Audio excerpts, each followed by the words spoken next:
22 গজে ছিলেন দাপুটে ব্যাটার। 24-এ রাজনীতির ময়দানে হলো অভিষেক। শরীরী ভাষায় আত্মবিশ্বাসের ছোঁয়া থাকলেও অধীর চৌধুরীর বিরুদ্ধে অভিষেক ম্যাচেই কি নজর কাড়তে পারবেন তিনি? উত্তর মিলবে 4 জুন।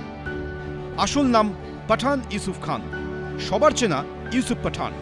বহরমপুর আসনে তৃণমূলের প্রার্থী। গত 22 এপ্রিল জমা দিয়েছেন মনোনয়নপত্র। নির্বাচন কমিশনের কাছে দেওয়া হলফনামায় জানিয়েছেন তার শিক্ষাগত যোগ্যতা একাদশ উত্তীর্ণ। আয়ের উৎস ক্রিকেট ও ব্যবসা। হলফনামা অনুযায়ী 22-23 আর্থিক বছরে পাঠান আয় করেছেন 2,94,28,760 টাকা।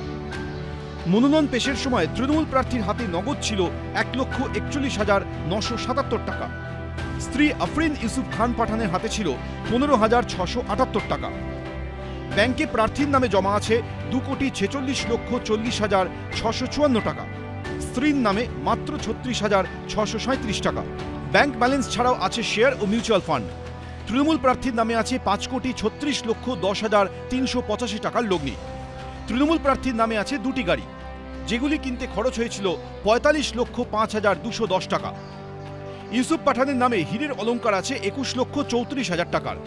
সোনা ও রূপোর অলঙ্কার আছে 1,85,92,658 টাকার।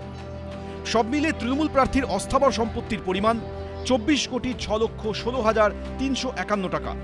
তাঁর স্ত্রীর অস্থাবর সম্পত্তির পরিমাণ মাত্র 52,314 টাকার। তৃণমূল প্রার্থী হলফনামায় জানিয়েছেন গুজরাতের বদোদরায় যৌথ মালিকানায় থাকা বাড়ি, জমি, কমার্শিয়াল বিল্ডিংয়ে তার অংশ রয়েছে, যার বর্তমান মূল্য 21,56,35,350 টাকা। অর্থাৎ স্থাবর অস্থাবর মিলিয়ে পাঠানের মোট সম্পত্তির পরিমাণ 45,63,04,015 টাকা। হলফনামায় তৃণমূল কংগ্রেস প্রার্থী জানিয়েছেন তার নামে কোনো ফৌজদারি মামলা নেই। এবিপি আনন্দ।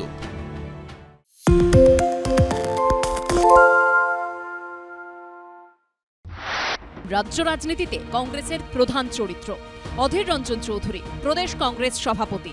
সংগঠনের দায়িত্বের পাশাপাশি সামনে ভোটে জেতার চ্যালেঞ্জ। লোকসভা নির্বাচনে বহরমপুর আসনে এবারও কংগ্রেসের প্রার্থী তিনি। গত 24 এপ্রিল মনোনয়ন জমা দিয়েছেন অধীর। মনোনয়নের সঙ্গে নির্বাচন কমিশনের কাছে হলফনামা আকারে দিয়েছেন নিজের সম্পত্তির হিসেব। হলফনামা অনুযায়ী 23 থেকে 24 আর্থিক বছরে অধীর চৌধুরী আয় করেছেন 9,57,200 টাকা। স্ত্রীর আয় 11,56,110 টাকা। মনোনয়ন পেশের সময় কংগ্রেস প্রার্থীর হাতে নগদ ছিল 2,11,000 টাকা। স্ত্রীর হাতে নগদ ছিল 5,49,000 টাকা। ব্যাংকে প্রার্থীর নামে জমা আছে 11,19,575 টাকা। স্ত্রীর নামে আছে 6,29,399 টাকা। মিউচুয়াল ফান্ড ও পিপিএফ অ্যাকাউন্টে কংগ্রেস প্রার্থীর জমা আছে 7,11,424 টাকা। প্রার্থীর স্ত্রীর নামে আছে 3,46,891 টাকা। অধীর এবং তার স্ত্রীর নামে আছে একটি করে গাড়ি, যার বর্তমান মূল্য 10,15,275 টাকা। কংগ্রেস প্রার্থীর আছে 200 গ্রাম সোনা, স্ত্রীর 585 গ্রাম। মোট দাম 56,44,150 টাকা। সব মিলিয়ে অধীর চৌধুরীর অস্থাবর সম্পত্তির পরিমাণ 39,35,571 টাকা। তার স্ত্রীর অস্থাবর সম্পত্তি 64,41,144 টাকার। শুধু অস্থাবর সম্পত্তিই নয়, হলফনামায় স্থাবর সম্পত্তিরও হিসেব দিয়েছেন কংগ্রেস প্রার্থী। হলফনামায় অধীর জানিয়েছেন তার এবং স্ত্রীর নামে কোনো কৃষি জমি নেই, তবে অকৃষি জমি, বসত বাড়ি ও ভাড়া দেওয়ার বাড়ি আছে, যেগুলির বর্তমান মূল্য 3,27,40,000 টাকা। অর্থাৎ স্থাবর অস্থাবর মিলিয়ে দম্পতির মোট সম্পত্তির পরিমাণ 4,31,16,715 টাকা। হলফনামায় কংগ্রেস প্রার্থী জানিয়েছেন তার নামে বেশ কয়েকটি ফৌজদারি মামলা আছে, তবে কোনো মামলায় দোষী সাব্যস্ত হননি। এবিপি আনন্দ।